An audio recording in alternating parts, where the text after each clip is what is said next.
Welcome to the Abridged Presidential Histories with Kenny Ryan, episode 32F, an interview on FDR and American Grand Strategy during World War II with Christopher Nichols and Liz Borgwardt.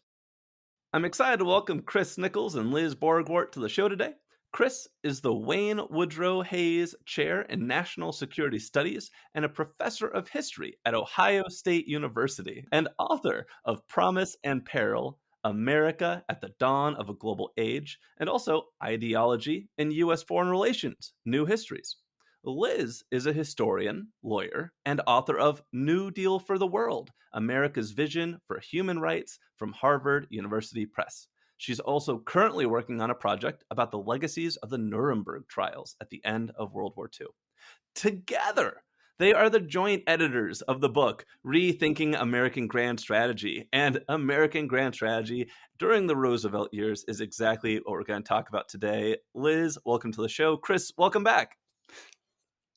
Excellent to be with you. Thank you so much. Let's start by defining what is grand strategy, especially in relation to the President of the United States. Grand strategy is notoriously hard to define. It arose, just to think a little bit etymologically, in the late 19th century at first, in terms of military strategy in particular.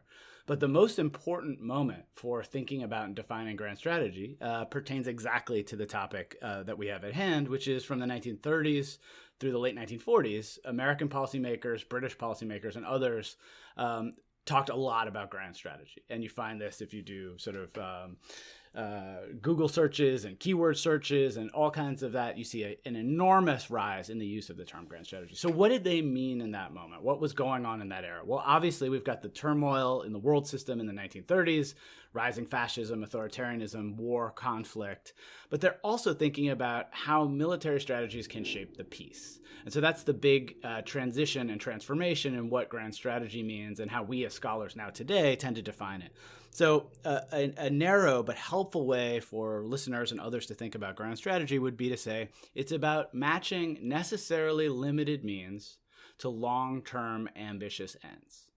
And so that means, big picture thinking, not just how to win the war, but how to shape the peace. So a strategy might be tactics related to the Western Front, but a grand strategy would be about starting the UN, thinking about peacemaking, the Marshall Plan, right? A whole lot of much larger sets of policies and prescriptions that fit under some umbrella that you could hopefully have a catchy phrase or term to define naming that grand strategy. In other words, one way of thinking about it would be to think about sort of the archetypal grand strategy of the 20th century coming out of U.S. policymaking in the early Cold War: containment. Containing Soviet aggression. There's lots of differences from the late 40s through the 1980s in how containment operated. But as a broad rubric for waging and winning the Cold War without having a hot war, containment is one of those ways of thinking about what a grand strategy would be. Now, one of the challenges of defining grand strategy and thinking about it historically, which gave rise to the book that Liz and I co-edited along with a great scholar, Andrew Preston, is that very often in scholarship and in thinking about this set of questions, we just devolve back to statecraft. What do presidents say? So this was your core of your question. What do secretaries of state say and do? What do administrations do? And so very often in the literature, you find military strategy and statecraft diplomacy as the center of thinking about grand strategy. And here, kind of the main figure in recent years has been Henry Kissinger, the great thinker, often the great white man. And this is deeply problematic, who can solve the world's problems through statecraft. And this is something that Kennan, too, thought about as an architect of containment, and then recanted because he saw containment becoming much more militarized, which was not what he wanted. So what we talk about in the book, and what scholars are now doing a lot more of, is trying to expand the concept of grand strategy. And this is what I've thought a lot about as a historian, and I would encourage people to think about, too. So if you're thinking about the 30s and 40s, and you're thinking about FDR and his grand strategy, what else might slot into that thinking? What other kinds of peoples and groups are, say, hidden strategists in the historical record, trying to match those necessarily limited means at their disposal to long-term ambitious ends. So examples of this might be W.E.B. Du Bois and thinking about Black nationalism and internationalism, or Jane Addams and Emily Balch, the first two women to win the Nobel Peace Prize, thinking about world peace and who founded the Women's International League for Peace and Freedom. Balch actually wins the Nobel Peace Prize in 1946 after World War II for her efforts at trying to solve the conflict. She had previously been an absolute pacifist and became a limited pacifist when she saw how horrible Hitler and the fascists and Nazis were, and she came out in favor of waging and winning that war. So these are the kinds of figures who should fit in the canon of grand strategists, and yet often are cordoned off when you think about a Kissinger or an FDR for that matter, or a Kennan, right? These sorts of men in statecraft, right? So I would encourage us all to think about, even in this era of FDR's grand strategy in World War II, that there are other figures, other kinds of groups, international actors doing grand strategy that sometimes slot into what nation states want to do, but also sometimes actually affect them and alter those grand strategies, right? To have to deal with the peacemaking to come, right? To think about how to shape that peace in the future, you have to deal with a Du Bois or a Jane Addams or an Emily Balch if you're FDR and you're his administration, because they're making really important kinds of cases on the world stage that can then alter international relations in the big world-shaping ways that grand strategies are supposed to do, theoretically. Liz, anything you want to add? Yeah, just build a tiny bit on what Chris was offering, which was a fantastic overview and a very short compass to re-anchor in our book on rethinking grand strategy.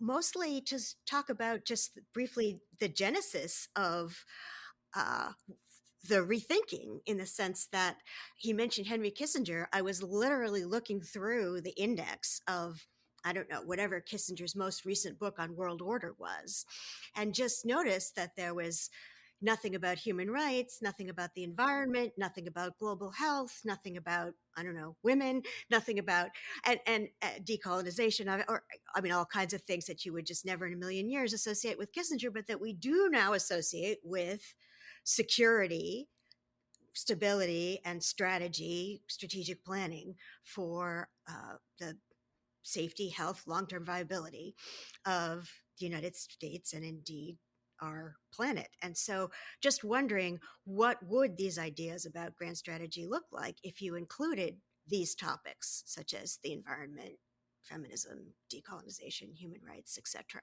And so that's a more sort of personal genesis of saying, well, maybe something's missing here.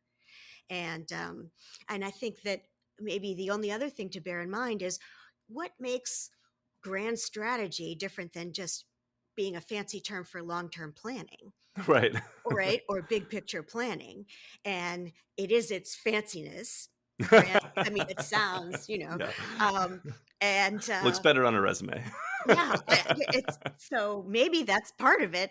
But another part of it is anticipating, that it includes the strategery part, is anticipating what the other side will do, right? I mean, it's not necessarily a kind of two-party litigation model, but anticipating what other players will do and trying to take that into account. So it's not just planning what you would like aspirationally, although, again, long-term, aspirational are two important elements that Chris just highlighted, but also the negotiation and diplomacy dimension that maybe international relations theorists would call a kind of constructivism, where you're trying to look at the context and anticipate what the other side will do, either to build on or counter or mitigate, and that has to be part of that planning. And so this is kind of an interesting segue into the first question, is thinking of what the other side would do. Because when I think of the first two terms of FDR, his administration is mostly focused on New Deal and Great Depression. A depression that's not really like an enemy that's plotting against you or anything. But that's it. What would you say his grand strategy was, if he had one, these early years? So that's a great question. And I think FDR scholars, World War 30s, 40s, World War II scholars would differ a little bit on what his grand strategy might have been and how it evolved over time. A sort of baseline way to think about it is, he comes into office in March 1933, And his grand strategy is domestic. It's very clearly about, the Depression and internal questions, internal concerns. Now, as a secondary or corollary set of issues, international trade comes up. But as he says, and I just pulled a quote here for our uses, our international trade relations, though vastly important, are in point of time and necessity secondary to the establishment of a sound national economy. And that's him proclaiming that March 4th, 1933 in his inaugural address, right? So he's foregrounding the national economy and national concerns and backgrounding international trade and international concerns right there from the very start. In fact, if we're thinking about, in the scope of your podcast and U.S. presidential history, he devotes some of the least sentences and attention in his inaugural to foreign policy of any president.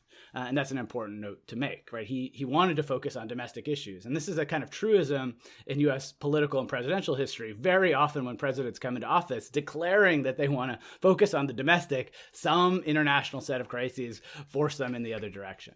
Now, thinking about him personally and biographically, one thing that's interesting is, he served in the Wilson administration as an assistant secretary of the Navy. He was sort of, at times, seemed to idolize or think of Wilson as a mentor. And of course, his cousin, Teddy Roosevelt, was another kind of model for him. And in both cases, you have, very vigorous foreign policy thinkers, well known for fairly concrete orientations to the world. And in some ways, scholars of FDR argue that he's a blend of the two, a kind of realist, sort of hard-nosed set of prescriptions along the lines of Teddy Roosevelt, and a kind of idealist, lofty, principled set of orientations along the lines of Wilson. And that's a nice, I think, quick way to consider what sorts of grand strategies, what kind of philosophies inform FDR. And it's often said that he didn't have a very fixed foreign policy philosophy coming into office in 33.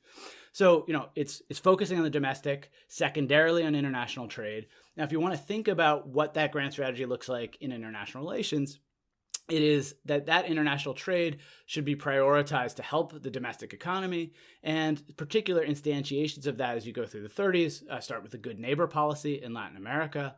Bilateral treaties are the sort of main orientation of the Roosevelt administration early on. So trying to get the best deals they can with individual countries, Brazil, Argentina, on down the line. And then that expands actually under Cordell Hull, his Secretary of State, to attempting some bilateral treaties and some tariff reductions with Europe as well.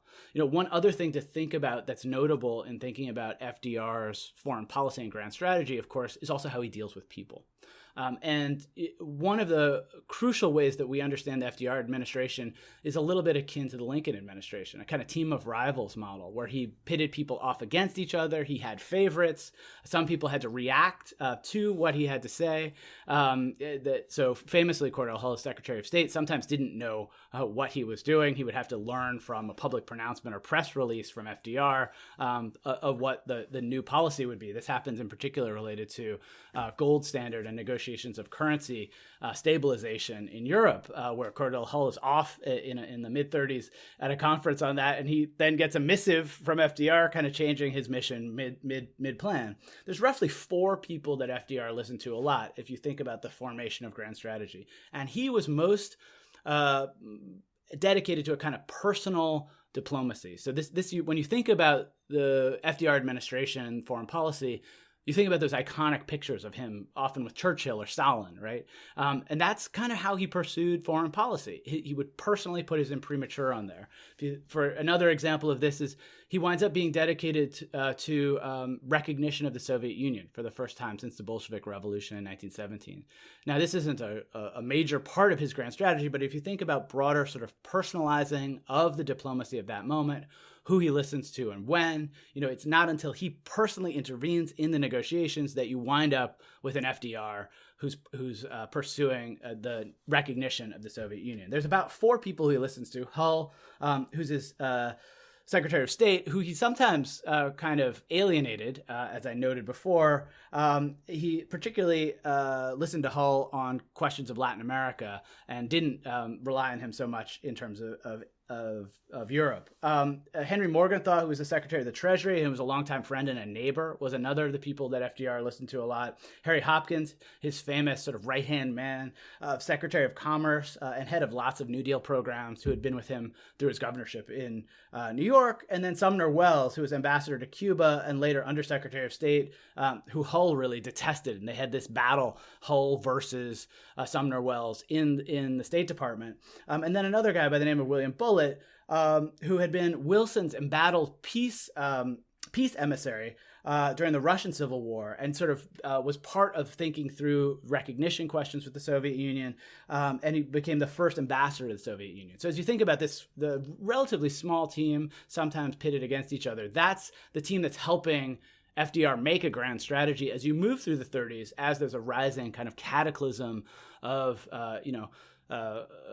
Japanese attacks in China, rising tensions with Italy, then attacking Ethiopia, or Abyssinia as it was called then, the rise of the Nazi Party, questions of the Soviet Union and whether or not eventually the non-aggression pact with the Nazis would be part of policy planning and how the U.S. should react. So it, in some ways, just to encapsulate all that, the grand strategy is first and foremost the national interest, the U.S. national economy. It is second, advancing that through trade policies, particularly in the hemisphere. And then third, through personal diplomacy, it's beginning to make new kinds of connections around the world, like recognizing the Soviet Union, again, hopefully to have more markets for the U.S. to tap, but also to make some kinds of changes and transitions in U.S. world leadership, coming out of a 20s period that's often described as one of having the U.S. actually quite involved in the world, but only in limited commitments. So if you think about the 20s as an era of so-called isolationism, it's not that the U.S. wasn't involved with the world. The U.S. was intimately and integrally involved with the world, but it was about limiting those commitments, fewer diplomatic ties, binding collective security ties.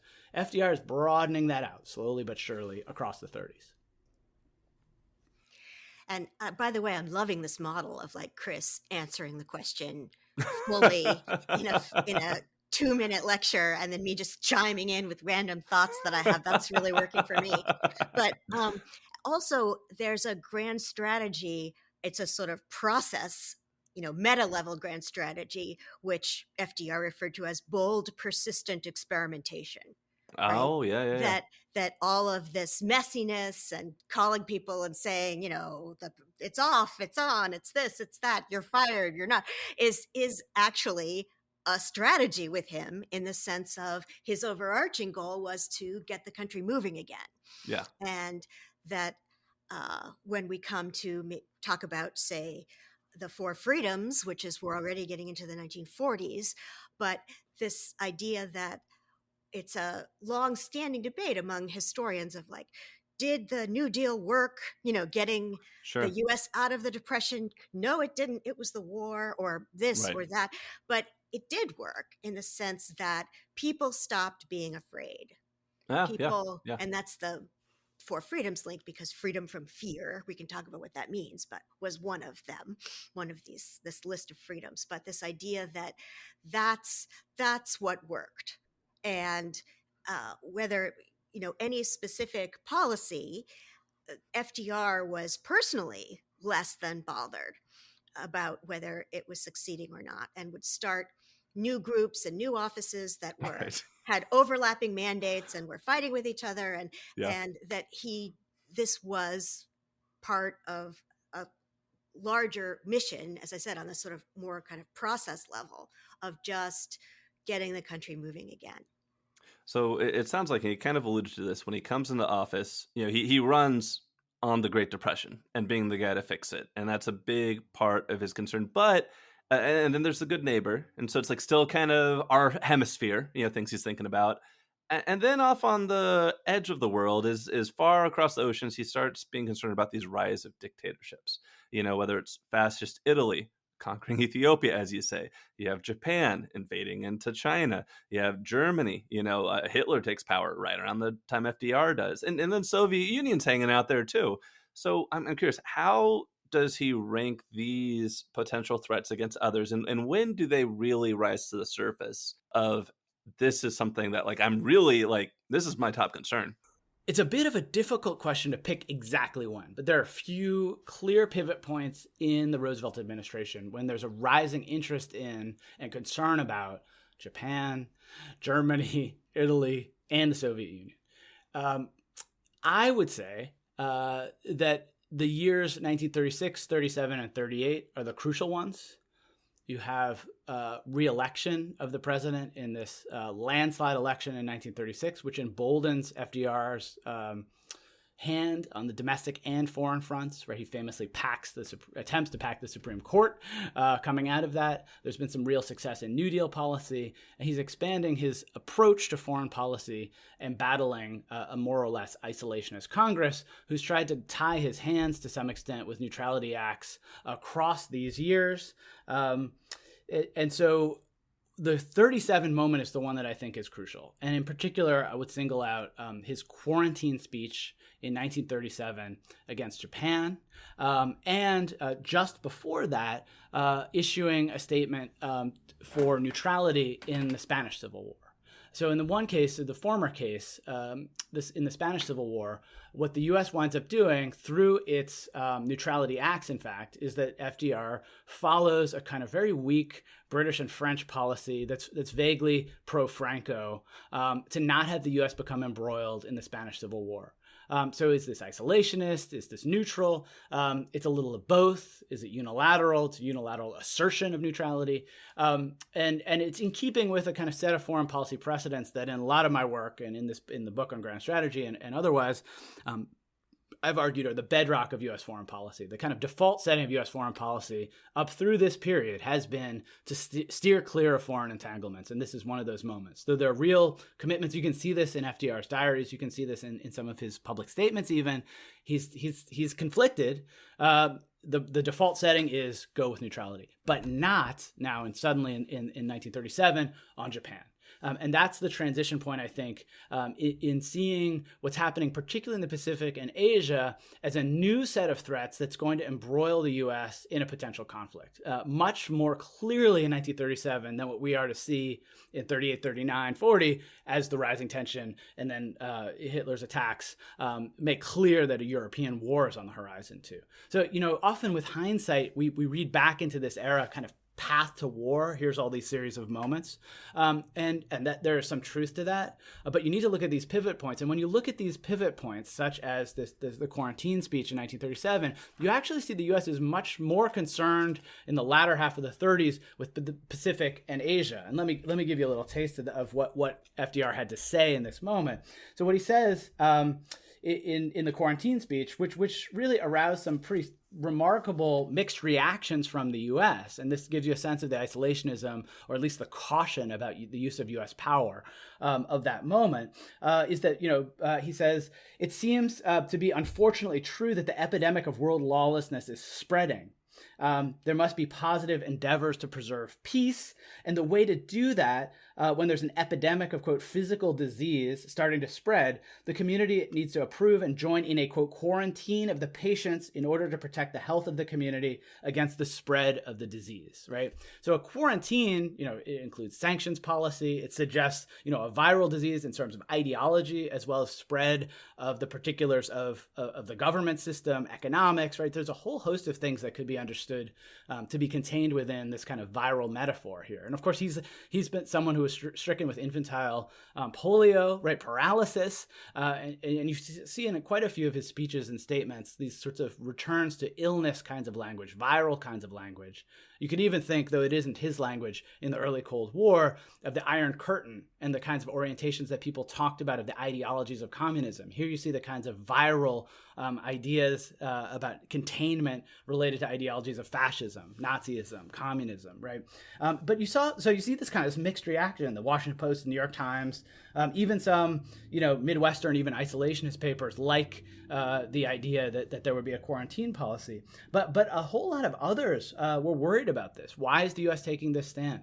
In fact, the U.S. ambassador to Japan, Joseph Grew, was really worried that the U.S. would start a sanctions policy. As early as his statements when he first gets on the scene in 1933-34 in Japan as an ambassador, he was issuing statements to the FDR administration saying, a better way to go is rapprochement. Pull Japan into our orbit. trade with them more. Don't alienate them. We know that they're reliant on certain of our technologies. Steel, oil, refined petroleum. We know that they're interested in expanding their sphere of influence to gain more access to those and have more self-sufficiency. So if the U.S. could coerce and co-opt through trade, perhaps that would allow for more diplomacy and less intentions. You see this in a series of missives from GRU across the 30s. So people, in the high ranks of the State Department and the Foreign Service were worried about this quarantine speech, and FDR actually really evaded probing questions from the press about this. He was worried about maybe he'd gone a little too far in this quarantine speech. And he insisted that he had no specific program in mind to counteract Japan's aggression, that this was a broad kind of umbrella set of concepts. And here it fits with the concept of grand strategy. You don't always have a policy in that middle ground, right? You don't always have a policy that you're matching your limited means to. In this case, the limited means are statements, an attempt to coerce the international community to help stop Japanese aggression. And so that's kind of what he had to say about this in that moment. But the speech really had a lot of significance, I would argue. In some ways, it was Roosevelt testing the American public's willingness to go further, right, in 37. And this is why I think this is a really important pivot point. I'd be curious to know what Liz has to say about that. Oh, well, I mean, I like that choice very much. And it's either 37 or 38, and we can point to different instances or different incidents. But I think it's more that, he's just anticipating more activism, and he's looking how to move beyond the straitjacket of neutrality and the neutrality laws that are hamstringing him from Congress. And and I think it's just also that he's got a kind of reverse playbook of everything that Wilson did. Because remember, all these decision makers, they're all adults in the World War I era. They may not be at the top of the decision-making hierarchy, but they're adults. They're participating in government. Then you've got someone like Henry Stimson, who becomes Secretary of War, who's not only an adult, but he's also been Secretary of State a couple times. And so they have very strong ideas about everything that Wilson did wrong in the World War I era as the international scenario was deteriorating. And they just want to do not that.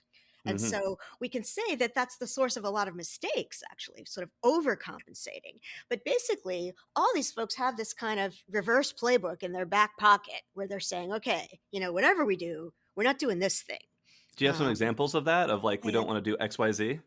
Well, I mean, looking at what the steps that the U.S. took to engage to become a combatant in World War I, the sinking of the Lusitania, other events, happenings that got U.S. public opinion riled up and less, I mean, again, this is Chris's turf, but less isolationist, just we're not falling for that again kind of thing. That the Republicans in Congress also saying the same thing. Sure. When the Greer is sunk, when there are different incidents at sea, everyone's saying, okay, we remember this path and we're not being drawn in again. Got it. Yeah. And so much of what we just talked about circles around this issue, the idea of you're handheld by neutrality laws. There's things going on that can really only be stopped with force. It all kind of circles around this fact that he's the president of an isolationist nation. And so I'm curious, how big of an obstacle was the isolationist movement, and who were like some of its leaders, and why did they support it? So I've worked on this a lot. You could read my book, Promise and Peril, a whole lot of essays. There's a lot to this. First and foremost, isolationism isn't what we often think of in the caricature in public discourse. It is not about, in the historical record, I often argue, no thinking isolationist ever made the claim that the U.S. should be fully walled and bounded off from the world. So we need to jettison that idea. Once you jettison that idea, you can get to what was really going on in these debates in the 30s and in the longer historical record for the U.S. That is, isolationist arguments tended to revolve around the nation's best interest at home, right? So exactly what FDR said when he comes into office in 33. Hey, we need to focus on the economy. We need to focus on what we can do here, become more self-sufficient. And then isolationist arguments pivot from what domestic focus might mean to the limits of U.S. foreign policy abroad. There were isolationists who were hawkish, who wanted to have a large military to prevent conflicts, and I'll get into that in a second. There were isolationists who were pacifist doves, who wanted the U.S. to stay out of all world conflicts and really to disarm and be a neutral pacifist kind of nation. So they span those spectrums of war and peacemaking. They also span the political spectrum from the late 19th century all the way up through the early 40s. What most of us think of when we think about isolationists, if we think at all about them, is the America First Committee, which formed in the summer 1940 in New Haven, centered around a number of Yale law students. The scion of the Quaker Oats family was the young leader of this group.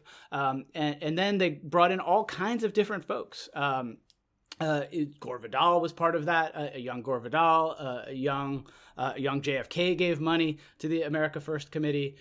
You see in the broader group a whole host of people like Walt Disney. You see the head of Sears Roebuck. You see prominent Jewish business leaders in the early months of America First. It's a remarkably heterogeneous group. Writers like Lillian Gash, lots of stars. Eventually, you see people like Charles Lindbergh, who becomes the outspoken public face, but he isn't an early joiner exactly. So it's important to think through about what that group was. And they had one policy and one policy only. It was for the U.S. to keep out of the European war. They endorsed no political candidates. They had no political party positions. They were very strictly about taking all measures to stop the U.S. from entering the war. That meant staying neutral in other conflicts, not trading with belligerent powers, and a host of other things like that. What they were doing, and this connects with Liz Borgwardt's work and some of the stuff we have in the book, is importing in the lessons from World War I in particular as a way of understanding what the U.S. absolutely shouldn't do in leading up to what we now know to be the Second World War. So America Firsters and broader isolationists from the 30s onward, such as Gerald Nye, senator from North Dakota, who had a famous committee in 1934 to 36, hearings about World War I. Who were the profit makers, the so-called merchants of death? How did they get the U.S. involved in the war? How did they profit from the war? What special interests are likely to get the U.S. involved in future conflicts? So kind of villainizing business interests and especially finance for making what by 1917, when the U.S. got into World War I, was roughly 800-1 bet on the British and the French in terms of debt, of aid to the war effort. So some of these lessons are the U.S. was trading with belligerents, was not being neutral, was not standing up to the neutrality that it had asserted. So, for instance, the British have a blockade of trade with Germany in World War I. The U.S. acquiesced to that blockade. The U.S. didn't actually actively try to thwart that blockade. So people like Secretary of State William Jennings Bryan, who resigns in 1915, resigned because the Wilson administration wasn't adhering to true neutrality. It was, in fact, trading with belligerent parties and not trading with other belligerent parties, right? So it had a de facto stake in the war. This is exactly what America Firsters and isolationists want to prevent. Even ones who think the U.S. may wind up in a war, even ones who are very worried about Nazi tyranny. And so the argument that comes out of these folks is they're saying, just stay neutral, don't trade with them. The hawkish individuals, like a Lindbergh later, say, develop a huge air force. The U.S. is now imperiled in a world of new technologies, where the Atlantic and the Pacific that had once been moats to protect the U.S. made the U.S. now vulnerable. You could fly over them. New shipping could get through them more rapidly. Submarine technology could work both ways in terms of how the U.S. might be able to trade or have battleships in the seas. So you suddenly see a moment where the U.S. seems somewhat vulnerable, and isolationists are arguing the U.S. needs to protect itself. Why send war material, say 1940 when the war is on in Europe, June 1940, France falls? Why send that war material to losing powers? Why join a losing war effort when the U.S. could arm itself to the teeth, to become either invulnerable or ready for the conflict when it came to U.S. shores. So just to think a little bit more broadly about what FDR is dealing with, as each of these things happen, that if you want to track it, a path to war, slowly, you get the Munich appeasement in 1938. Before that, Hitler's taken the Austria, now then pushes into Czechoslovakia. You're looking at two Sino-Japanese wars, the early 30s, and then 1937, the rape of Nanking, the U.S. American ship, the Panay, is sunk, right, on both the Pacific front and the Atlantic and Western front look like they're making the U.S. very vulnerable. How should the U.S. think about these conflicts and problems? In the Pacific, the U.S. actually seems under threat. American citizens are being killed. American ships are being sunk. In the Atlantic, that is not yet the case in the late 30s. But in either case, isolationists are arguing that the U.S. needs to do less to bring war to the U.S.'s shores, not be involved in these conflicts, even to the point of pulling out of trade, right? Even pulling out of embassies. And so FDR's problem also is that the American population, and now reliable public opinion polls have only just begun to come into circulation in the 1930s, suggest that Americans are not interested in arming belligerents and are absolutely not interested in joining these conflicts, whether the Pacific or the Atlantic or Europe. All the way up through when the war starts, you still have near majorities of Americans who don't want to actually enter the war, even though they increasingly evidence in these public opinion polls, as flawed as they may be, they're a good litmus test. Even though they increasingly become sympathetic, particularly in the Pacific, because of Japanese aggression and images like on the cover of Time magazine of babies being left, alone and in a devastated, destroyed train stations and things like that. It looks horrible what the Japanese are doing. And you hear similar stories like Kristallnacht, and the oppressions of Nazis. And even Stalin is worried about the oppressions of Nazis in Germany. Part of the reason why they're pushing for the non-aggression pact and this kind of skepticism of Stalin being ready for war is because of how German communists are being treated. So there's a broad set of sympathies for Americans, and other countries are seeing this too, of what's going on. But as in the sort of non-aggression pact, even from the Soviet Union, Americans are thinking to not get involved. The vast majority don't want to be involved. And so they're tapping into this long-standing set of isolationist ideas about minding the U.S.'s own business in the world, not getting drawn into conflicts that aren't of the U.S.'s vital interest. And particular, and I think what's really important historically, is that they are invoking the immediate historical lessons of World War I to teach them some lessons about where to go. And what Liz says in her book, in the first chapter of her book, A New Deal for the World, is that haunting all of this is the ghost of Woodrow Wilson. Haunting all of this is the fact that diplomacy in World War I was not successful. The U.S. didn't join the League of Nations. The world was not made safe for democracy. And that the lessons of that moment were something that FDR and others needed to learn. That the FDR administration had to think about how to plan for the future before getting into the war, and had to think a lot about how to persuade the American population that the war was, in fact, a righteous cause when it comes. So what did Roosevelt try to do to get the country on board with a more active policy? And how successful was he? For example, like if Pearl Harbor never happened, do you think he would have been able to get Congress to declare war? Well, I think I talk about Pearl Harbor as my example for talking about different models of causation with students, because of the idea that it's overdetermined that the U.S. would enter the war once once Pearl Harbor happens. And so historians have tended to say, Pearl Harbor, time for the end of neutrality isolationism, and they don't look at any other trends or causes, or maybe not historians, but certainly political scientists will then say, well, we don't need to look at any other, we don't need any regression analyses here because Pearl Harbor is enough. Cause effect, pretty clear. Exactly. And that everyone woke up the next morning and said Clark Eichelberger was right from the 1920s, about collective security and other kinds of initiatives and multilateralist initiatives that he had been promoting alone or virtually alone in the interwar era. And the U.S., has to join this war effort. But just to drop a quick note, I'm fascinated by Chris's orientation to the Pacific theater from the beginning, because that's the U.S. absolutely would have been at war with Japan Mm.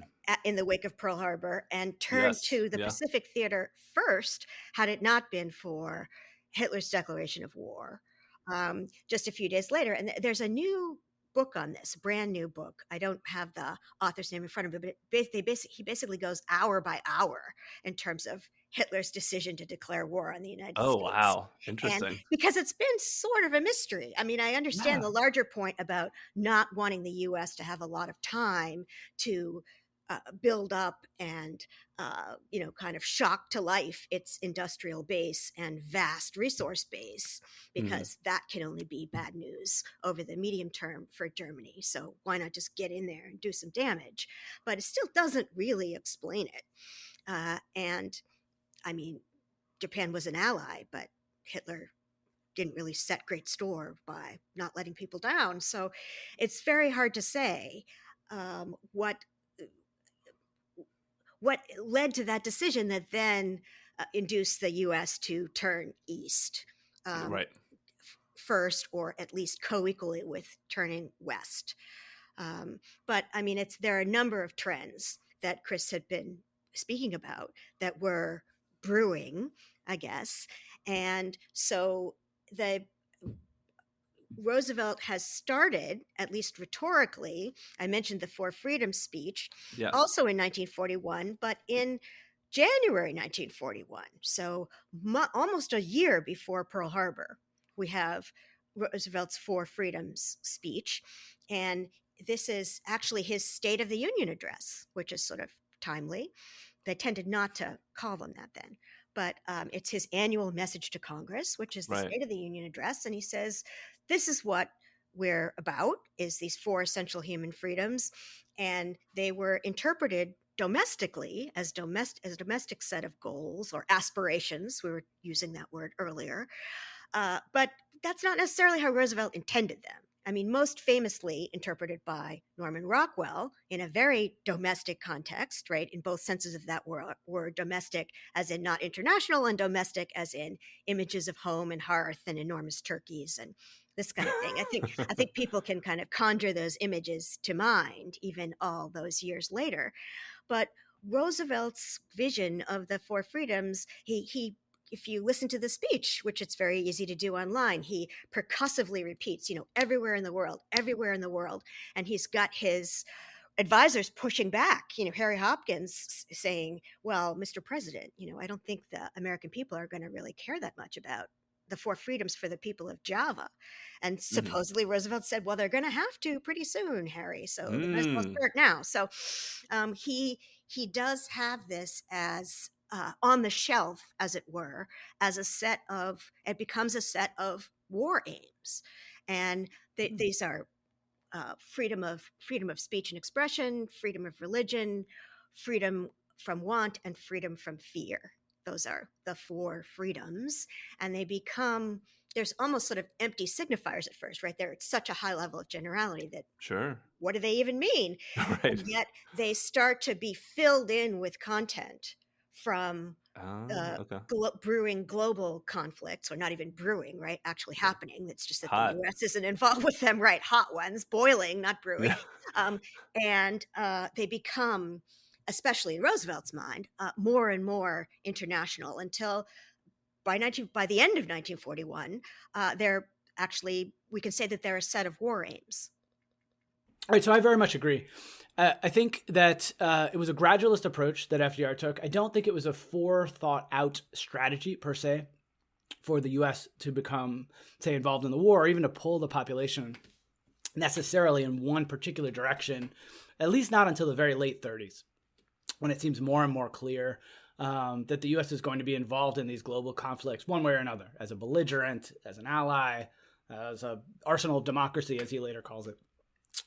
But I think his personal approach is the key here to understanding it. It's part of his main legacy as well, his personal approach to diplomacy, but especially his personal approach to the American population.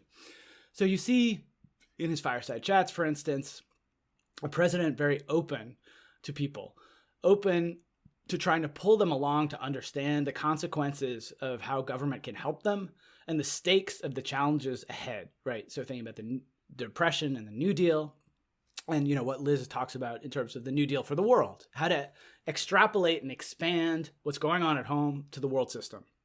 So here, 4 freedoms: freedom from want, fear, the freedom to worship, the freedom of free expression. These kinds of key concepts are what I was noting before, kind of blend a Teddy Roosevelt model and a Woodrow Wilson model to explain to people the stakes of what's happening in the world system.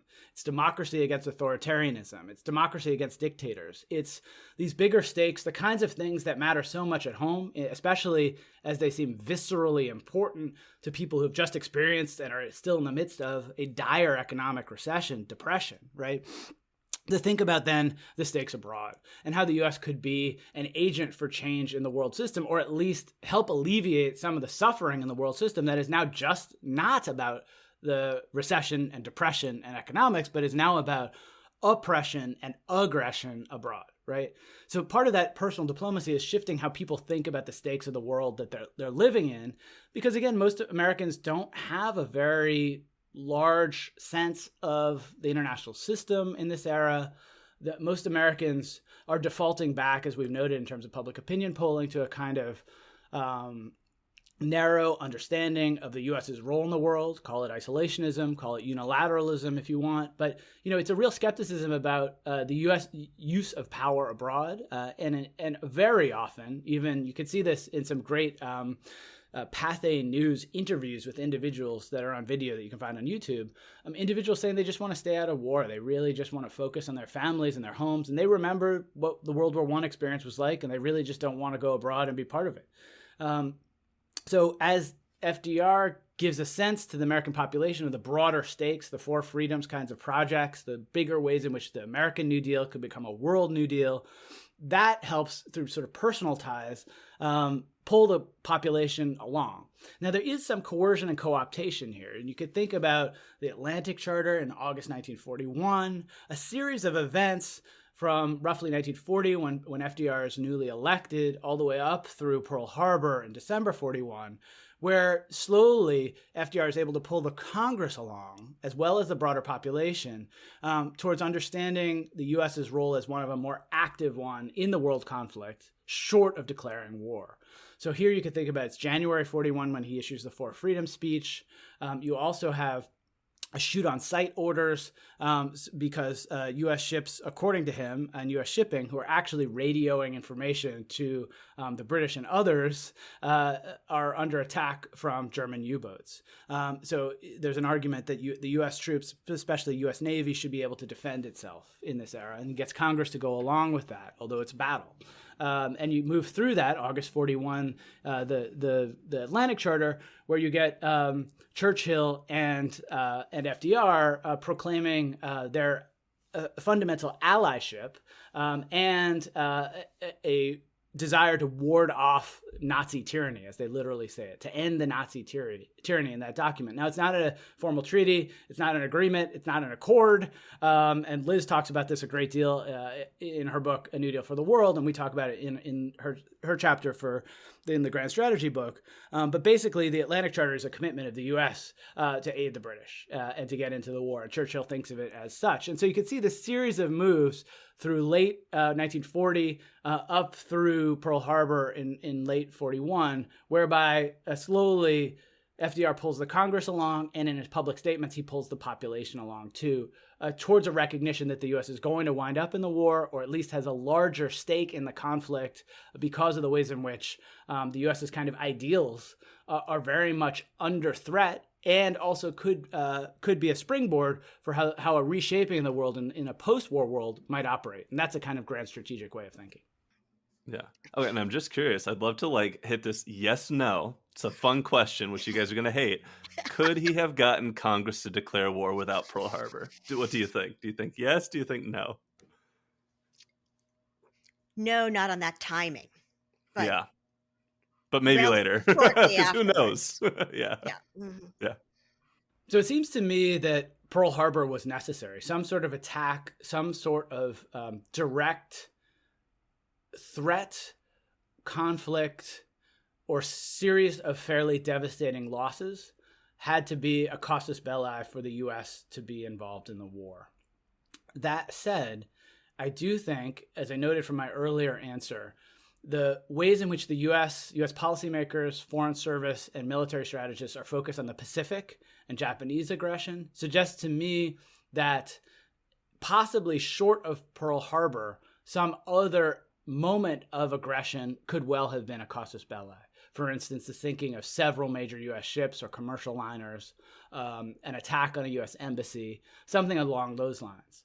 And you could think about this, listeners could think about this in terms of other U.S. conflicts. Something I often joke about, although it's rather morbid, in U.S. military and political history, is that generally speaking, in the modern U.S. history, it takes an act on the sea. Very often the casus belli is something like the sinking of the Maine, even though, of course, that wasn't the most important thing in 1898, or the Lusitania, which comes well before U.S. declaration of war in World War I. Pearl Harbor is the example here, but you could imagine other scenarios, more U.S. vessels lost, or other actions like that. If you're thinking about Vietnam, for instance, you can think of the Gulf of Tonkin, right? You don't necessarily need a major loss of a vessel. You need a president to be able to spin that often sort of seaborne or international rights kind of orientation related to the seas. And I would argue that's because, in part, those vessels fly the American flag and often have American citizens and servicemen on them. And also because a kind of right to the sea is something that the U.S. has tried to assert in terms of neutral commerce since its founding. From the Declaration of Independence to the Model Treaty of 1776, like the U.S. has been thinking about these kinds of things. And it's a way to make a claim that war isn't offensive, but defensive. Yeah, and actually, just one more point on Pearl Harbor, because I think we both have students coming to us saying, I saw this thing online. I really want to write a paper about how FDR planned Pearl Harbor. And just aside from Chris's point about, it does tie into a very engaging question about, well, how do we know things as historians? Sure. If something is hidden and it's a secret conspiracy, then maybe we wouldn't know them. There's also a kind of, if you want to think about it as a sort of emotional truth about Roosevelt, which is he loved the Navy. He built ships and bottles when his legs were first immobilized by polio. There's no chance that he would have exposed the Navy in this way. And I know people talk about, well, convoys were vulnerable and this and that, but it does not make sense given who Roosevelt was. Yeah. I also think it's funny, too, because it's not like Japan only attacked Pearl Harbor. They attacked everywhere. Well, yes. Okay, next question. And Liz, you kind of started to cue this up with your talk about the four freedoms and whatnot. But once in the war, what was FDR's grand strategy? And as y'all said, kind of at the top of this, it's not just strategy is not just for the war. Grand strategy is, what do I want the peace to be? So, what type of world does he want to build after the war? Well, he articulates this, and this is, I think, if we have to choose a moment of him joining up the primarily domestic vision of the four freedoms with a set of war aims. Chris has already mentioned it, the Atlantic Charter of August 1941. So again, we're still 4 months away from Pearl Harbor.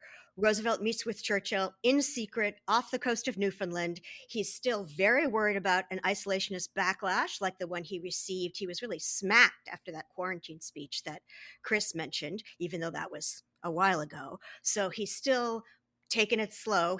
As noted, he goes, not only does he go in secret to meet with Churchill, Britain is, of course, already at war, right? But he leaves behind a decoy Roosevelt fishing in the Cape Cod Canal with like a pince-nez and the cigar and the cigarette holder and Fallow the dog. He doesn't tell Eleanor where he's going.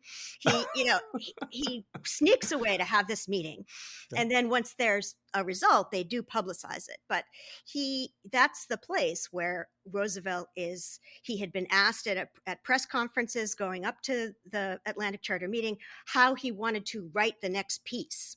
Mm-hmm. And the Atlantic Charter is, again, this synthesis of the four freedoms with a much more internationalized vision to become a set of war aims. And that has basically, three components to it. One is some vision of collective security, which ultimately becomes the United Nations. And again, he's treading carefully, right? Because he doesn't want it to be confused with the League of Nations. He wants to Right. emphasize how different it would be.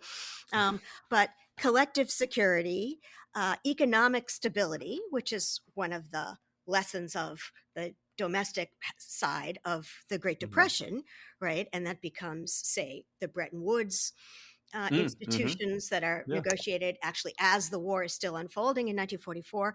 And then a third pillar would be rule of law, various kinds of rule of law institutions for accountability, transparency, anti-corruption. Those would be modern terms. And the baby steps in terms of accountability would be something like the Nuremberg trials, which is very much on my mind these days. Yes. It's meant to be the first step in a permanently sitting international criminal court, which of course we don't get until the 90s, after the virulent phase of after the Cold War is over. But it's these sort of three pillars of collective security, and then becomes NATO, becomes a more shrunk down vision after the advent of the full-on Cold War, but still those basic pillars of collective security, economic stability, and rule of law institutions are his architecture for the post-war order. But again, the other player, quote unquote, at the Atlantic Charter meeting is Churchill, who is not interested in a lot of these ideas. Certainly not interested in the ideas that would lead to decolonization. Sure. He certainly wants to keep the Commonwealth free trade area and barriers up to others trading. So some mercantilism still. Why not? So there's a long road to travel before Roosevelt is actually out there saying, okay, this is what we want the post-war world to look like. I'm struck by, and this maybe goes back to how we're not going to do things Wilson did. Democracy wasn't one of his items. There's no make the world safe for democracy on that list. No, he mentions self-determination, and then he and Churchill have a big argument over ice cream sundaes. There's all these comments about what they're eating, from the British side. They're like, they eat the most extraordinary food. Anyway, they have a big argument over ice cream sundaes that, Churchill later says in one of his most famous speeches in Parliament, which is really saying something. He says, I did not become the king's first minister in order to preside over the liquidation of the British Empire. That's in response to asking about whether the self-determination mentioned in the Atlantic Charter is for everyone. And Roosevelt says, yep. Without even really thinking about what that means, to be fair, because then later he says, well, maybe in 50 years for Korea. Right. But still, Roosevelt says, yep. And Churchill says what we meant was freedom, was self-determination for those countries of Europe under the Nazi yoke. Yeah. So white people, basically. Chris, anything you want to add there? I think that's exactly right. I would say, one of the things we see with the question of self-determination is that it's very similar to Woodrow Wilson, that Wilson's view of self-determination, as articulated in his 14 points, and then what comes up in the Paris Peace Conference, is that it was also primarily a vision for kind of the self-determination of Eastern European peoples, whiter peoples. And though there's a so-called Wilsonian moment where groups around the world, in India, Korea, China, and elsewhere, start in 1918 and 1919 to make claims for self-determination against their colonial oppressors or against other kinds of governments, that fell flat. And something similar is the core question for someone like FDR in opposition to someone like Churchill. FDR's broader grand strategy in the war, I think, is deeply informed by that ghost of Wilson, right? And the ways in which you need to do the post-war planning before the war concludes, and even to start it before the war begins, potentially. And part of that grand strategy is that the U.S. will be a leader in the world system, but that there will be other groups that will also lead in spheres of influence. And one of the core concepts that you see emerging in the FDR administration is a recognition that each sort of segment of the world system needs to have a key player, a hegemon, if you will. And so what comes out of a number of the conferences, and Liz and I often assign this in readings, I'm sure, is this concept of a four policemen, that there will be policemen in each sector of the world system, and that those policemen will therefore take a role as nation states leading security questions for those areas. So here you're thinking about the kind of ways in which the U.S. has articulated a Monroe Doctrine for the hemisphere. Of course, the U.S. is to be the policeman of this hemisphere. The British are to be the police folks of Europe. The Soviet Union has its broad Eurasian mandate, and China has a kind of Asia mandate in the way that this system is meant to operate.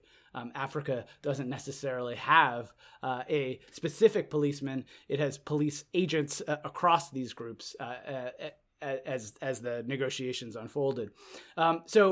But the broader dimensions of this are that FDR wants to have a world system that's built on kinds of important institutional structures.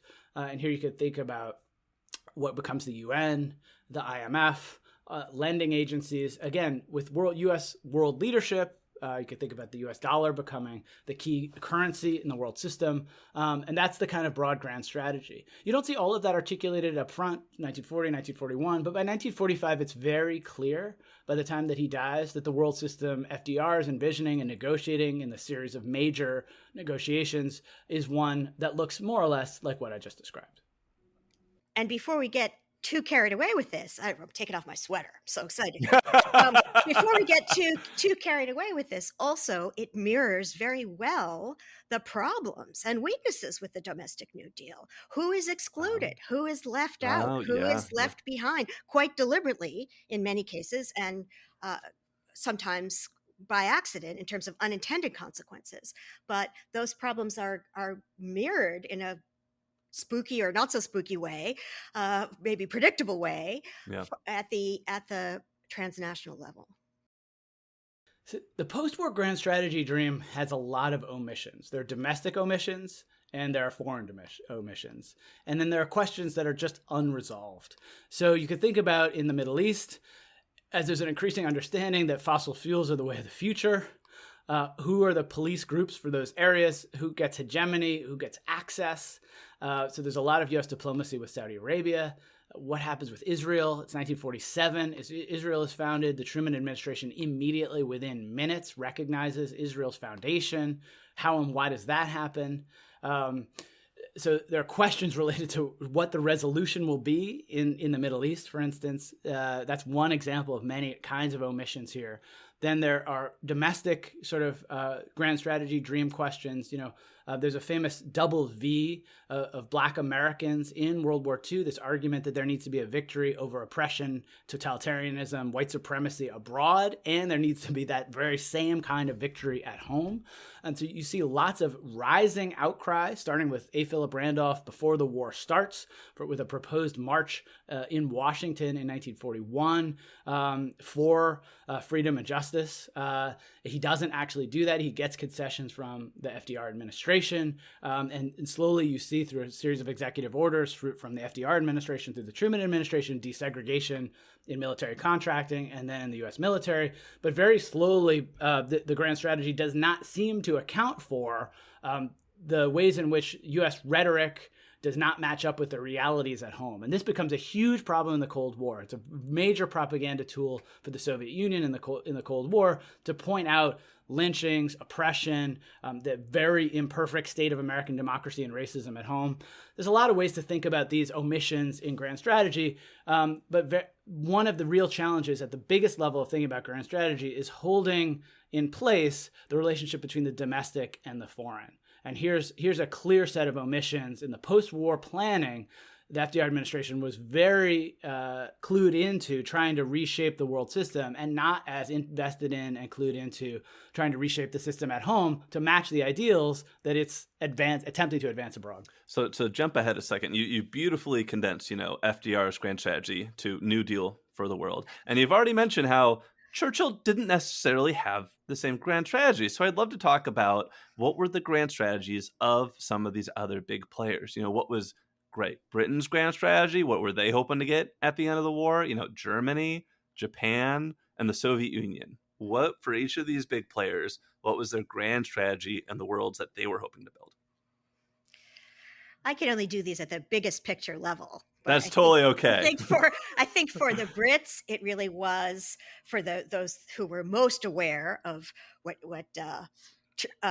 Kissinger likes to call geostrategic realities, was they wanted a soft landing, basically, as the empire responsibility for the empire was in many ways handed off for global financial markets and other kinds of second order effects of being having this world empire were not sustainable. And so they wanted in effect, handoff to the US to be a soft landing for Britain and to preserve as much as they could. But for Germany and Japan, I mean, obviously didn't work out, but the word for Germany would probably be Lebensraum, right? And the kind of racially and ethnically hierarchized use of space that would arrogate more resources to Germany, and as sort of autarkic economic arrangements also for Japan with the Greater East Asia co-prosperity sphere. Mm-hmm. And so the big blow, or one of the bigger blows to the Japanese vision of a Greater East Asian co-prosperity sphere was the U.S. having the oil embargo, cutting them off from oil and rubber.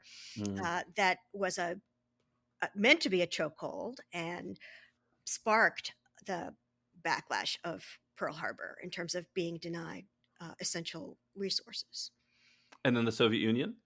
Soviet Union would be a series of buffer states to not be invaded from the West. Again, looking at, well, it's not just long-term planning, it's also what are other players going to do. But we have the traditional list of desiderata going back well before the advent of the Soviet Union of a warm water port and not having invaders from the West.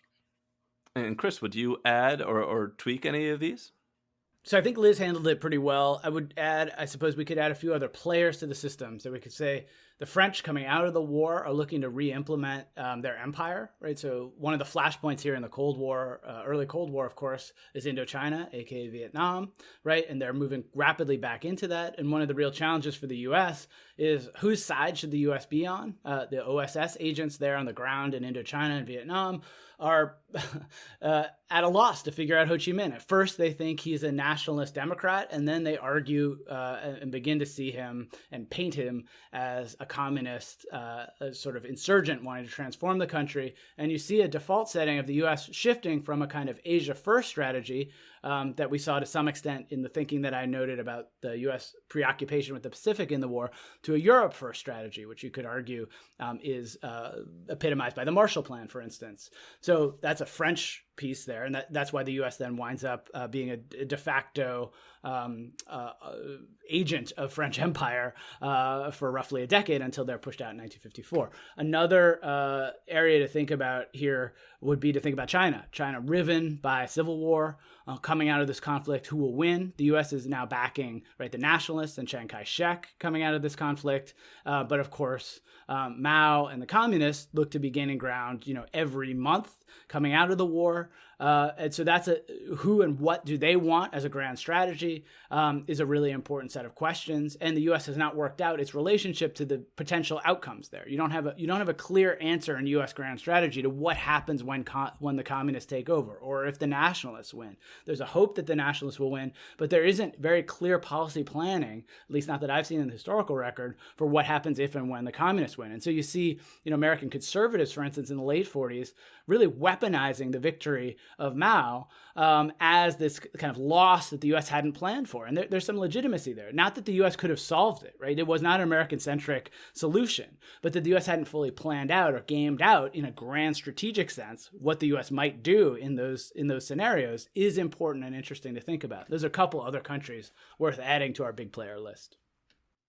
And I'm curious, who would you say found the most success in achieving their desired outcomes with a grand strategy? Now, obviously, Germany and Japan lose, but if you're comparing the United States, Great Britain, and the Soviet Union, who would you say has the most success achieving their outcomes during the course of the war and what comes after?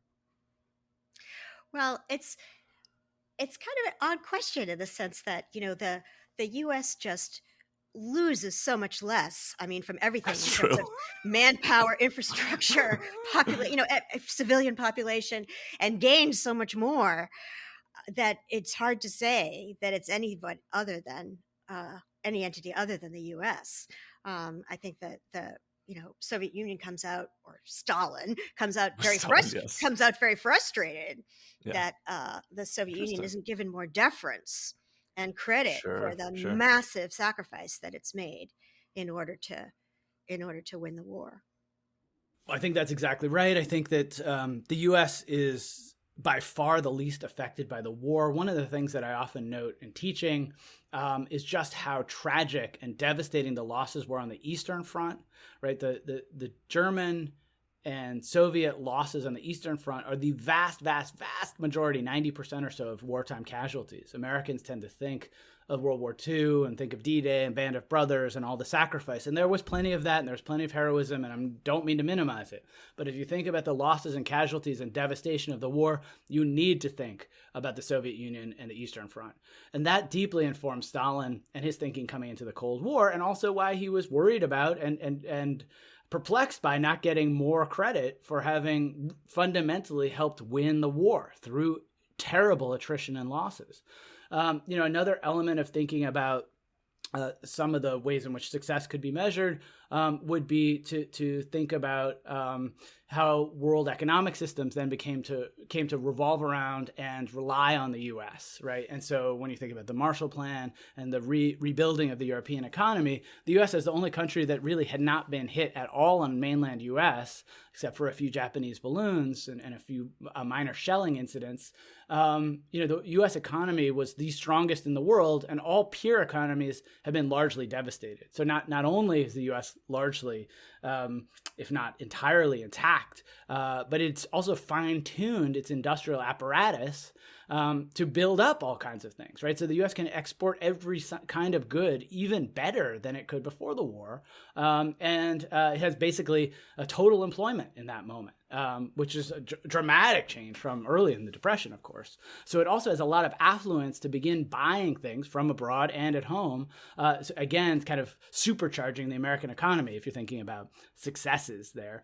I would say that I wouldn't totally minimize Soviet success. I mean, I think it's useful to think about, especially now in this era of the ways in which Vladimir Putin has kind of reoriented, recast, and dramatically transformed in problematic ways the history of the Soviet Union.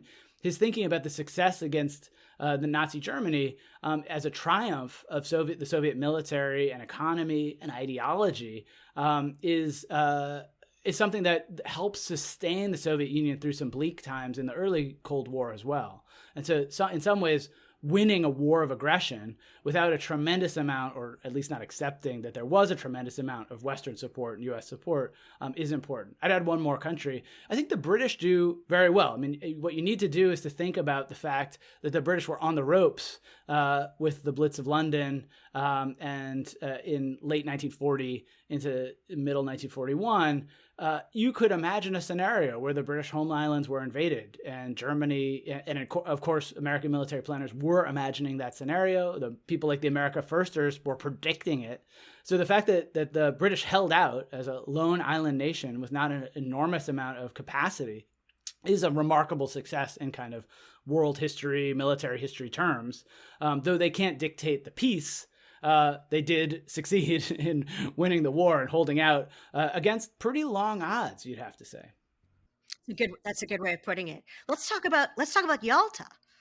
Yeah, let's say Yalta. and Liz, I see a lot of hay being made about the Yalta Conference. Roosevelt would later be accused of caving to Soviet demands there. What was the Yalta Conference? What went down there? And how did it help shape what comes next, which is the Cold War? Yeah, I mean, it's hard to cast our mind back, or not for the historians, but maybe for some listeners, to this kind of granular month-by-month vision of what's happening in 1941 or 1945. But the most important thing about Yalta, it's a summit that happens on the Crimea, with notably Roosevelt and Stalin, and also Churchill, but it's in February 1945. That's the most important thing about it, okay? Because what happens 8 weeks later? Roosevelt dies, okay? What happens 10 weeks later? Germany surrenders, okay? And so Roosevelt, you see photos of him at Yalta, he definitely looks unwell, okay? But it's not like someone hands him a card and says, you're not going to make it to the next summit, or Right. you're not going to make it to the United Nations negotiations in Right. June 1945 in San Francisco. Actually, that's where they decide to have it, in San Francisco, Yes. because Yes. they're all lying around on the beach there freezing in February and saying, Who knew it was where a we should bad have idea? the next conference? San Francisco, literally. Yeah. But Roosevelt he saw himself as a very canny negotiator, and Yeah. thought that he would have multiple bites at the apple of negotiating with Uh-huh. Stalin, that Yeah. he would be able to work Stalin over at that San Francisco conference, which lasted 6 weeks, just the conference itself. Yeah. Those were the days, right? And that he would be able to undo, he knew it wasn't a great deal, but that he would be able to undo a lot of the dimensions of the Yalta Agreement. And what was the Yalta Agreement? Can you unpack that for me? Yeah. Yeah, I mean, it's a lot of the part that Roosevelt really caught hell about was the giving away of Poland, basically, to there were a group called the London Poles, right? The government in exile. There are many European governments in exile, based in London. There was a corner where you could go to see them all and talk to everyone at once. They'd just hang out there. But for Poland, the government in exile in London was not communist, by and large, or not socialist. And then the government that the Soviets were backing after their invasion of Poland, that at the end of World War II, was a Soviet sort of puppet regime. And Roosevelt basically sold out the London Poles, right, the non-Soviet Poles, and similarly agreed to a number of really, that he would have seen them as side agreements, even though, of course, it was so tragic for the people involved. But things that Stalin really wanted, like he wanted a return of Soviet soldiers to the Soviet Union who were increasingly stranded in Europe. Of course, the war hadn't ended quite yet, but that they would come back to the Soviet Union, even if they didn't want to. Oh, right. Oh my, yeah. And so again, that's and as the Cold War heats up more and more in the wake of Roosevelt's death, these are features of the Yalta Agreement that was basically kind of a planning session for the United Nations conference a few months later. What's the post-war world going to look like, but with a focus on Europe. China wasn't there. Chiang Kai-shek wasn't there. Right. Right. And so it's these quote unquote giveaways that, there are a lot of people of Polish heritage in the United States, for instance, who were more than attentive to these matters and who felt incredibly betrayed. And Chris, would you add anything about Yalta? So it's important to think about the Yalta Conference in spring, it's really February 1945, as one of the kind of penultimate moments of the post-war planning. It happens in Crimea, which is really important to think about in our contemporary moment, right? Having been annexed by Vladimir Putin in Russia in recent years. The Yalta Conference becomes a talking point of American conservatives in the late 1940s as a moment that has been depicted by those figures, people like Robert Taft, the senator from Ohio, known as Mr. Republican, who ran for the presidential nomination several times and would have been the likely presidential GOP candidate, the Republican Party in 1952, if it hadn't been for Dwight Eisenhower stepping up. They argued that at Yalta, Roosevelt, Churchill, and others sold out Eastern Europe, sold out Democrats to the Soviet Union for a very minor set of pledges, including one to possibly enter the war against Japan. The keys to this thinking about what happened there was that it was crucial in that moment in February 45 to figure out how to get the Soviets into the Pacific theater in more significance. But they also at those negotiations talked a lot about the future of Germany. Eastern Europe here was a central factor. And they agreed not only to include France in the post-war governing of Germany, but also that Germany should assume some responsibility for war guilt and war reparations. And this is another set of issues, thorny issues coming out of the World War I moment, where the question of reparations and war guilt and penalizing aggressor nations was one that was an open one, because it seemed to have exacerbated the conflict and given a sort of free hand and rhetorical cudgel to people like Hitler rising up in the Weimar. So then, the initial reactions to Yalta actually were quite positive and celebratory. Roosevelt and many other Americans thought it was, a great example of U.S. and Soviet cooperation. And for people like Roosevelt, if you look to some of his private letters, including with Churchill, Uncle Joe, as they called Stalin, Uncle Joe had been part and parcel of making a pretty good deal at Yalta. However, that thinking was really short-lived. FDR dies in April 45. Truman steps in. And by April, there's a new administration clashing with the Soviet Union, especially over the ways in which they're moving in Eastern Europe and the ways that they seem to be ready to influence the new governments. And they're clashing over what the UN would look like. So in short order, with the death of FDR, the rise of Truman, you go from this Yalta as a kind of good moment of wartime cooperation between the US and Soviet Union to a really negative moment where it looks like Eastern Europe is going to be dominated by the Soviet Union, and later Cold War conservatives who critique this can make hay out of it, right? In fact, it does look like they partly or entirely sold out Eastern Europe. Of course, the events on the ground were what changed that. If the Soviet armies took over, they had much more say than anybody at any diplomatic table, president, secretary of state, or otherwise. Mm-hmm. FDR just thought he could fix it later. Right. So did FDR see the Cold War coming, or did he think it could be avoided? It was very clear that FDR in his personal diplomacy thought he could deal well with Stalin. He was confident that a post-war world order characterized by at least some U.S.-Soviet cooperation was likely, in fact. His untimely death in April 45, I think, was the pivot point there in terms of the onset of the Cold War. He may have been naive about the potential for that Soviet and U.S. cooperation, but I also think that his belief in his personal diplomacy was probably not too misplaced. There, of course, is a longstanding set of concerns with the rise of U.S. and Soviet conflict. This goes back to the U.S. not recognizing the Bolshevik Revolution in 1917 and the clash of ideologies. There's no way to think that FDR wasn't very aware that the ideologies and the systems would be in conflict themselves. But would it lead to a Cold War?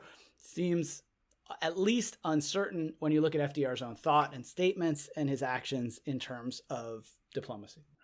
To talk about 45, 46 in the wake of Roosevelt's death, I mean, it affects, in terms of what I'm working on now, the Nuremberg trials, it affects the main Nuremberg trial. They have a film that they show as part of the trial, which is not released for years and years, at least not the complete version, because it's held to be too favorable to the Soviets. It involves a lot of footage that was taken by Soviets who entered, of course, Auschwitz first and the camps in the East first. And that by 46, that's an unshowable film in the West because of the heroic, Soviet soldiers. In terms of FDR's ability to anticipate, again, it's the bold, persistent experimentation guy again, in that his initial vision or part of the FDR's vision of things that the United Nations would be able to do was he thought, well, there'll be an air force on an island. And if anyone's committing aggression, the big four powers, the four policemen, will go and just bomb them until they stop committing aggression. So there'll be perpetual peace because of this air force on an island. So he has these. That's like a pre-war dream. That's like pre-World War I. What people thought would happen. Yeah, and then maybe from the 1850s with a balloon or something. Yeah, right? Exactly. Yeah. So he's dreaming big, and then these visions kind of shrink and shrink and shrink and shrink, or reconfigure under the impact of events. Yeah. And so, but maybe when we talk about, well, what are the lessons from FDR's grand strategy? They are to dream big, because they're going to get smaller and modified and more crabbed and more constrained. And so just, kind of let your mind run free. But all of these dimensions, what becomes the UN Yeah. is also constrained. And so then you get even a smaller shrinking down of ideas about collective security to become NATO. Hmm. Okay. And then when you have this vision of an economic, free trade utopia, and that shrinks and shrinks and shrinks down initially to the Bretton Woods regime, the World Bank, and the International Mhm. Monetary Fund. But even when those kinds of institutions become paralyzed, or at least partly paralyzed by the Cold War, the Mm. diminished result is the Marshall Plan. So things Mm. that the Hmm. US can do itself, or pretty Yeah. much itself. And then again, an international criminal court shrinks and shrinks and shrinks and shrinks, and then it's Nuremberg, and kind of Nuremberg only. Right. So Right. again, there are grandiose visions at the beginning, and they come out as smaller, I don't know, more crabbed institutions that are very much more largely under U.S. control. Yeah. What can the U.S. do either without the Soviets, or even in the Right. face of some Soviet opposition? And just a couple more questions. First of which is, what was FDR's legacy in terms of American grand strategy? How did he change or transform? What impact did he have on future? Well, I think I've just tried to articulate some of the institutional legacies, Yeah. and these institutions were, flawed as they are, pretty sticky, as our Yeah. political scientist friends would say, and that they outlasted the Cold War Hmm. basically.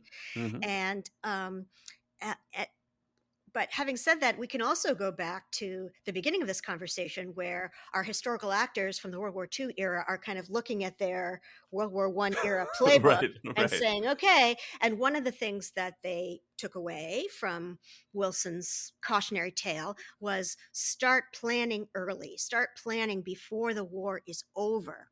Hmm. Don't wait until the war is over to plan for the peace, because everyone just Right. wants to turn their back. Look at how people want to turn their back on COVID now. I mean, Right. just the idea that we know that everyone's going to want to just, buy a house and get on with it. So if we want to do anything, and we want to reconfigure anything, then we need to think about it during the war, would Yeah.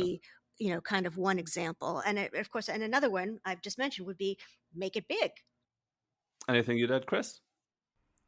I think one immediate legacy of FDR that's most clear and most enduring is learning the lesson of Wilson, learning that the post-war planning had to be part of the wartime process, and to come perhaps even in advance of a war or conflict.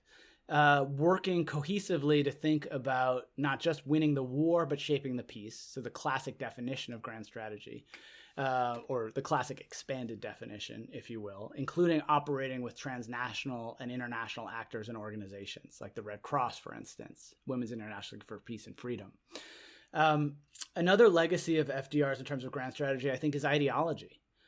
We've mentioned the four freedoms. We've mentioned the New Deal for the world. These kinds of ideas are very much with us. Think about the way that Joe Biden has shaped the conversation about the war in Ukraine. It is not about just a single aggressor nation, but about, in fact, the ways in which sovereignty and democracies, even very imperfect democracies such as in Ukraine, need to be safeguarded against totalitarians. Essentially, a war of freedom against unfreedom. And this kind of shaping of a rhetoric and ideology, a grand strategy, if you will, of the U.S. as a guarantor of freedoms worldwide is something fundamentally new in U.S. foreign policy and presidential diplomacy. And it's one that's very much with us today. Mm-hmm. And there are also some, I'd say, kind of mezzo level uh, prescriptive principles. I'm pulling back from saying lessons, right? Because that's a little too didactic for this situation. But in terms of Roosevelt's grand strategy, and one of them would be, spread around decision-making authority at least a little bit. I mean, we've spoken about the vastly institutionalized racism, including, especially at the international level when it comes to decolonization. But there's a reason that the General Assembly, every country has an equal vote. but Mm-hmm. also domestically spreading around. I mean, this is such a minor example, but domestically spreading around some authority. Roosevelt had a war cabinet where he brought Republicans, including a very high profile Republican, into his cabinet because he didn't want to repeat the lesson of Wilson bringing only Right. Democrats to Right. negotiate, right, in Totally. Paris. So Yeah. spread around decision-making authorities, so more constituencies have a stake. That would be one. Another is you can invest in future stability, right? That would be maybe the Marshall Plan, which is everyone's favorite example Yeah. for rebuilding Europe. Institutions are most effective when they're both forward and backward looking. And for me, that's the contrast. Again, something I'm working on now, so it's a little bit post Roosevelt, but the contrast between, say, the Nuremberg trials and the Tokyo trial, which is very widely considered to be a completely ineffective Huh. Interesting. intervention. Never even heard of the Tokyo Yeah, trial. So yeah, it was an attempt to have a Nuremberg for Japan for makes sense. Japan, exactly. Yeah. I mean, it was a Nuremberg for Japan, and it did create a very important documentary record. So I don't want that to get lost. One of the weaknesses of that trial, and why it's not as well known, is that it was way too forward looking. Because it didn't get off the ground until 46 to 48 was a very different moment than 45 and a little piece of 46, which was the first Nuremberg trial. So the idea is that it was looking ahead to the Cold War in Asia and trying to have a stable and hopefully future prosperous Japan, although there was a lot of hunger in Japan at that time. But the idea is the emperor wasn't tried. Things that would interfere with decisions that would interfere with future stability. It was a very much more of a Cold War artifact. And anyway, institution, so forward and backward looking, not just forward looking. And then maybe one more would be pluralism and inclusivity are strengths, right? This pluralism and inclusivity are not part of the, George Washington era creed, right? And yet World War II is, again, even with all of the racism and exclusionism that's present on the US and indeed on all sides, World War II, you see, for example, kind of the buddy movie where there's like the Italian guy and the farm boy and the kid from the Bronx and whatever in the foxhole together, and this idea that diversity is a strength, right? There's not yet a black kid in the foxhole, somehow that's a bridge too far, but that there's some vision among US policymakers / propagandists / cultural diplomats that this is an important contrast with Nazi Germany. I think of Casablanca. You got like every ethnicity is in that bar, right, except Africans somehow. But exactly in Casablanca, right? Precisely. So I don't want to oversell it, but there's some notion that this is what makes the Allies and particularly the U.S. different from the Third Reich. Awesome. And the last question I have for you, last question I ask everybody is, what lessons in leadership can we learn from Roosevelt? Well, again, I'm ranging among different levels of generality here, but at the sort of meta level, the lesson is leadership matters. Leadership matters, right? It matters that, I don't know, Nelson Mandela and not Saddam Hussein was leader in South Africa. It matters that Roosevelt was a leader at this moment. And it doesn't mean that political economy doesn't matter or that structural injustice doesn't matter. Those things matter a lot, but leadership also matters. And also on the theme of lessons that were not necessarily that FDR would seem to be teaching us, but that we as historians might draw from this historical moment, things like norms collapse much more easily than they are built. Forgetting about inequality is a huge problem. I mean, FDR wouldn't have necessarily articulated this as his particular list, but his administration definitely had a vision that, the most important builders of democracy are, well-fed, well-educated, employed citizens with a stake in their own society.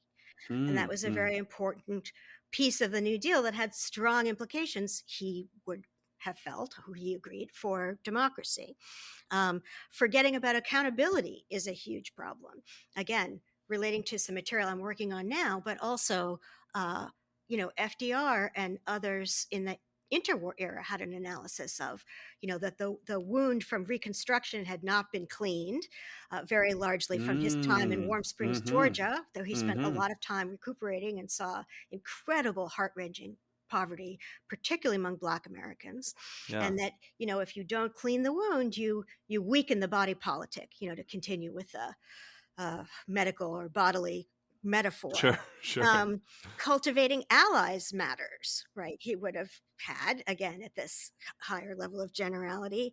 And, the previous administration now got a lot of applause for telling the Japanese and the South Koreans and maybe NATO a little bit to kind of pull up their socks.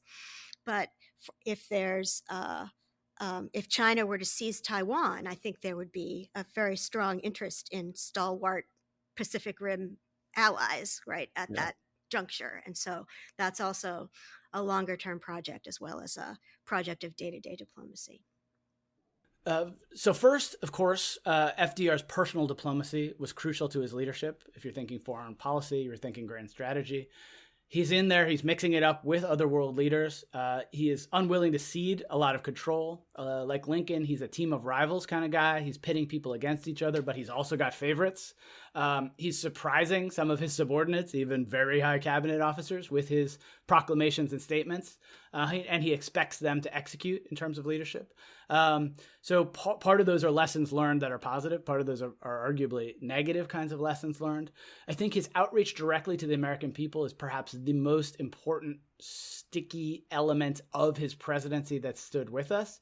It's incredibly hard even today for presidents to reach out to the population and get their ear directly. It's often mediated through journalists, through interviews, through press releases or press conferences.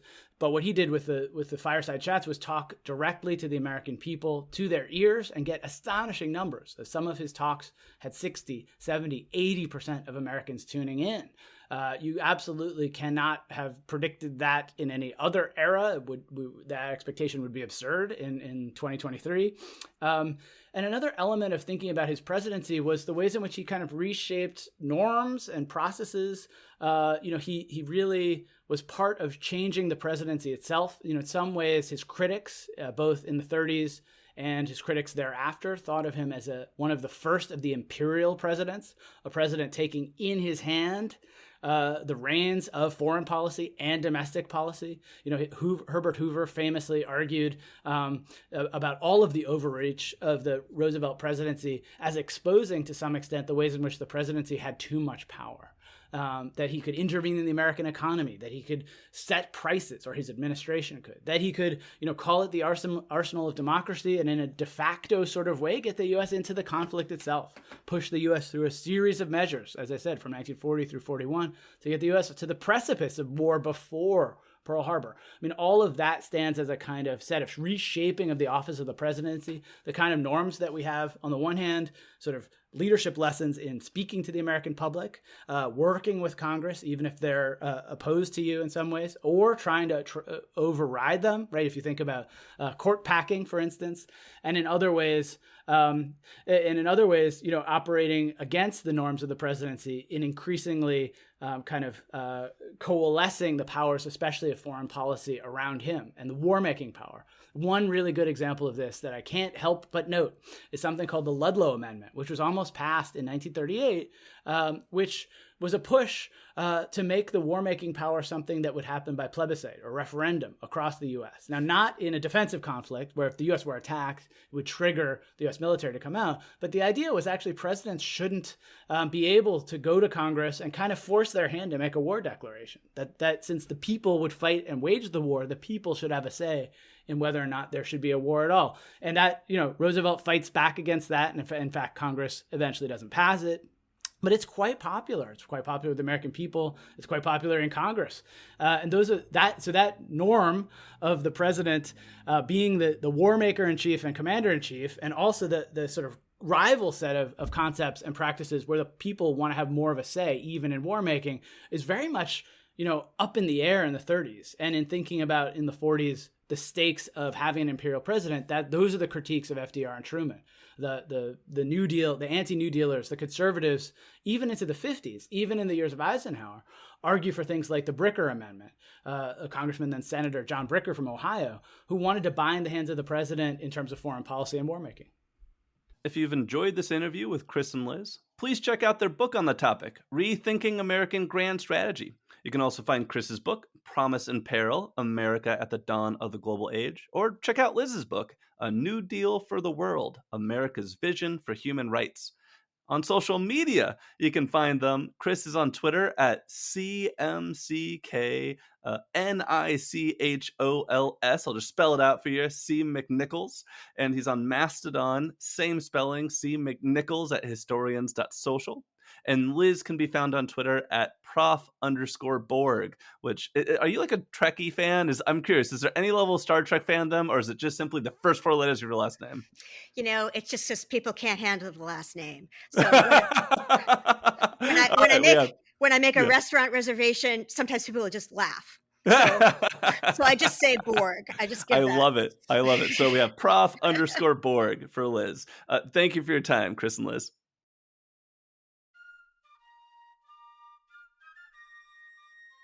Thank you for listening to today's episode of Abridged Presidential Histories. If you enjoyed it, please subscribe, tell your friends and family about the show, pester them to listen until they can tell you which of FDR's 4 freedoms was their favorite, and then write a 5-star review on Apple Podcasts. You can also follow the show on Twitter at APH Podcast or on Substack, Abridged Presidential Newsletter. If you'd like to support the show, you can look it up on Patreon or go directly to www.patreon.com/Abridged Presidential Histories. This helps me buy books and pay to host the show, and thank you so much to everyone who's contributed so far. The music in today's podcast is a public domain recording of the United States Army Old Guard Fife and Drum Corps. In our next episode, we will move on from Franklin Roosevelt to talk about his wife, Eleanor, an interview with David Michaelis, author of the recent New York Times bestseller, Eleanor. That's coming up on Abridged Presidential Histories.